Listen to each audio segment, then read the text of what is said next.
Weeks of political unrest in Kenya, the country's political leaders have called for calm and dialogue to resolve their differences. Now, this African nation has witnessed waves of anti-government protest sanctioned by the country's main opposition leader, Raila Odinga, which resulted in the damage of properties in different parts of the country.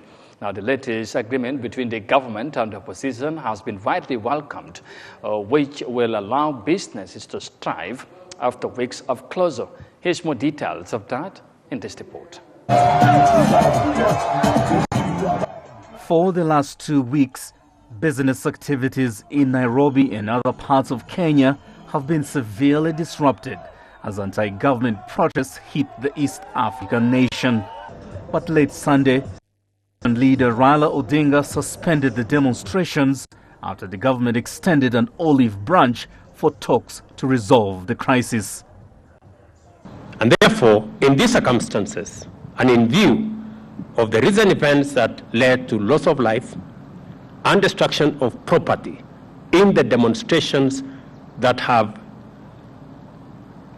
occasioned in our country for the last 2 weeks, I urge my brother Raila Odinga and the opposition to call off the demonstrations. In accepting the call for the dialogue, we ask that all arrests and prosecutions related to our demonstrations be stopped with immediate effect. In response, the government has dropped charges against opposition politicians facing charges of participating in the protest. The country's central business district that was strangled by protest is buzzing again. Now that they have agreed to talk, it's very good, and I pray to God it continues that way in good faith, so that business can go back to normal, because we as Kenyans have lost a lot of revenue. But the greatest pain is still being felt by many other small-scale business owners whose businesses were hardest hit. Nelius Wanjiru runs a small phone accessories shop in downtown Nairobi.